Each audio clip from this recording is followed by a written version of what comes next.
Geography में शायद ये पढ़ा हो कि डैम्स के कारण भूकंप का खतरा बढ़ जाता है। लेकिन क्या आपने इससे पहले ये बात सुनी थी कि बांध हमारे धरती का रोटेशन यानी घूमने की रफ्तार भी धीमा कर सकता है? डरिए मत फ्रेंड्स, अगर आपको नहीं पता था तो आप एक ऐसे इकलौते इंसान नहीं हो, क्योंकि ज्यादातर लोगों को अंदाजा भी नहीं होता। पर इस घटना का जीता जागता सबूत हमें कहीं और से नहीं बल्कि अपने ही पड़ोसी देश चाइना में मिलेगा। चीन का थ्री गॉर्जेस डैम, जो कि दुनिया के सबसे विशाल डैम्स में से एक है। मगर आखिर कैसे ये बांध, जो कि पृथ्वी की तुलना में काफी छोटा है, उसकी गति धीमी कर रहा है? वजह जानने के लिए बिल्कुल बने रहिए मेरे साथ इस वीडियो के अंत तक, ताकि आपको भी ये पता चल सके कि एक डैम में कितना दम होता है। चाइना सिर्फ दुनिया की सबसे विशाल आबादी के लिए ही नहीं बल्कि दुनिया के सबसे बड़े डैम्स के लिए भी मशहूर है, और इन सब बांधों का बाप है चाइना की यांगत्से नदी पर स्थापित किया गया द थ्री गॉर्जेस डैम। अगर आपको पता नहीं है तो यांगत्से नदी एशिया की सबसे लंबी नदी है और दुनिया की तीसरी सबसे लंबी नदी। इस पे खड़ा थ्री गॉर्जेस डैम बिजली उत्पादन की क्षमता के हिसाब से दुनिया का सबसे बड़ा डैम है। ये डैम एक बार में करीबन 22.5 अरब वॉट बिजली पैदा कर सकता है। ये इतनी ज्यादा बिजली है कि हंगरी, आइसलैंड और न्यूजीलैंड जैसे छोटे देश साथ मिलके भी एक साल में इतनी बिजली का उत्पादन या इस्तेमाल नहीं कर पाएंगे।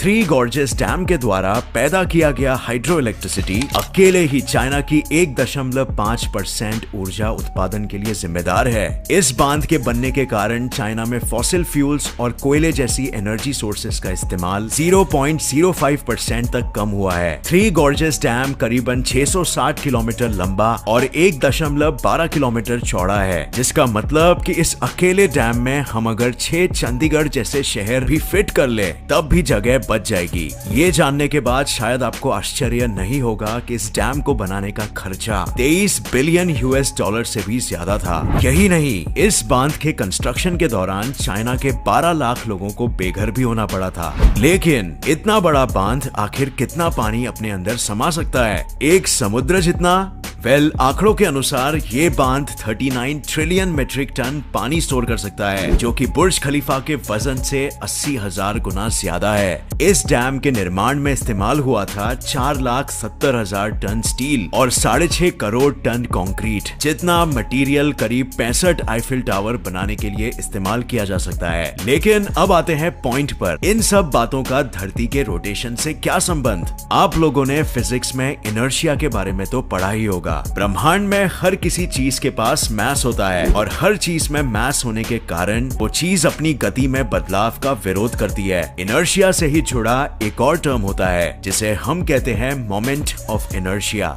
मोमेंट ऑफ इनर्शिया का जिक्र तब आता है जब हम घूमने वाली या चक्कर खाने वाली चीजों की बात करते हैं। कोई चीज कितनी तेजी से या कितनी धीमी घूमती है या फिर उसको घूमने की स्थिति में लाने के लिए कितना समय लगता है, ये सब उसके मोमेंट ऑफ इनर्शिया पर निर्भर करता है। हर चीज का मोमेंट ऑफ इनर्शिया उसके मास और उसके एक्सिस ऑफ रोटेशन के संदर्भ में उसके साइज यानी आकार पर डिपेंड करता है। मोमेंट ऑफ इनर्शिया को बेहतर समझने के लिए मैं आपको एक उदाहरण देता हूँ। कभी आपने एक बैलरीना को डांस करते हुए देखा है? अगर देखा है तो गौर कीजिए, जब भी वो लट्टू की तरह घूमती है तो वो अपने हाथ अंदर की ओर कर लेती है। बिल्कुल इसी ही तरह जब कोई डाइवर डाइव करते वक्त हवा में गुलाटी मारता है तो वो एकदम एक बॉल की तरह अपनी बाहें और अपनी टांगे अंदर की ओर ले लेता है। इससे उसे गुलाटी मारने में ना सिर्फ आसानी होती है बल्कि उसके घूमने की गति भी तेज हो जाती है, और इसका कारण ये है कि इससे उसके एक्सिस ऑफ रोटेशन के संदर्भ में उनका साइज छोटा हो जाता है, जिससे उनका मोमेंट ऑफ इनर्शिया कम हो जाता है और उनकी गति बढ़ जाती है। जितना ज्यादा मोमेंट ऑफ इनर्शिया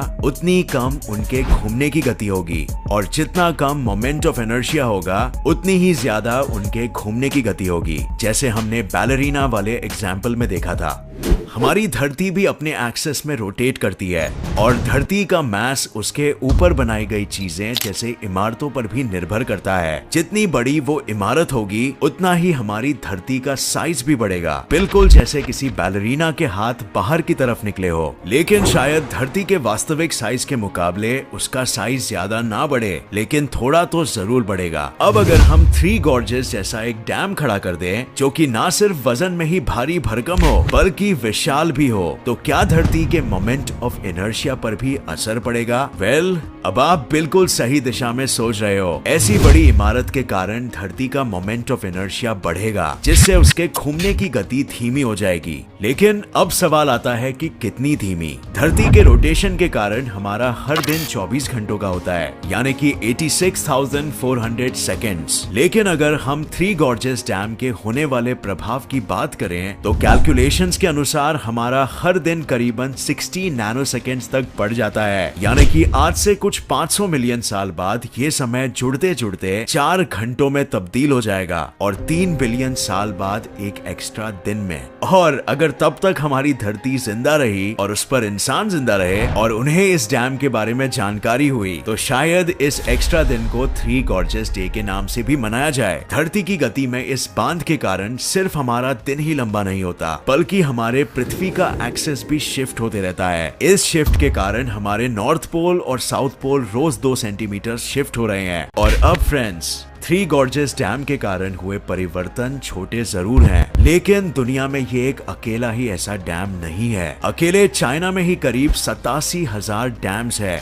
तो सोचिए पूरे दुनिया में कितने डैम्स होंगे। यही नहीं, डैम के अलावा भी हमारे धरती पर कई विशाल इमारतें हैं, जिनके कारण हमारे धरती की प्राकृतिक प्रतिक्रियाओं में परिवर्तन आ रहे हैं। हर इमारत का योगदान छोटा है, लेकिन बूंद बूंद से ही तो सागर बनता है। और पता नहीं भविष्य में ऊंची इमारतें जो आने वाली है, उनके चलते कहीं यही बूंद बाल्टियों में न तब्दील हो जाए। इन ऊंची इमारतों से सिर्फ हमारे दिन लंबे या जमीन ही शिफ्ट नहीं होती। डैम्स के कारण पानी के लेवल्स बढ़ने घटने से बाढ़, लैंडस्लाइड्स, भूकंप और सुनामी जैसे जोखिम कई गुना बढ़ जाते हैं। बड़ी बड़ी इमारतों के जड़ ही धरती में कितने अंदर तक डाले जाते हैं, जिससे उस पूरे क्षेत्र के एनवायरनमेंट में ही भारी परिवर्तन आ जाता है। ग्लोबल वार्मिंग, भूकंप, सुनामीज, लैंडस्लाइड्स और अन्य नेचुरल प्रॉब्लम्स हम इंसानों की ही करनी का फल है। हम ऊंची इमारतें खड़ी तो कर देते हैं, लेकिन हम शायद ये भूल जाते हैं कि हर चीज के दो पहलू होते हैं। अगर किसी चीज के फायदे होते हैं तो उसके कई सारे नुकसान भी होते हैं। जहां बढ़ते टेक्नोलॉजी और डेवलपमेंट ने हमारी जिंदगी आसान कर दी है,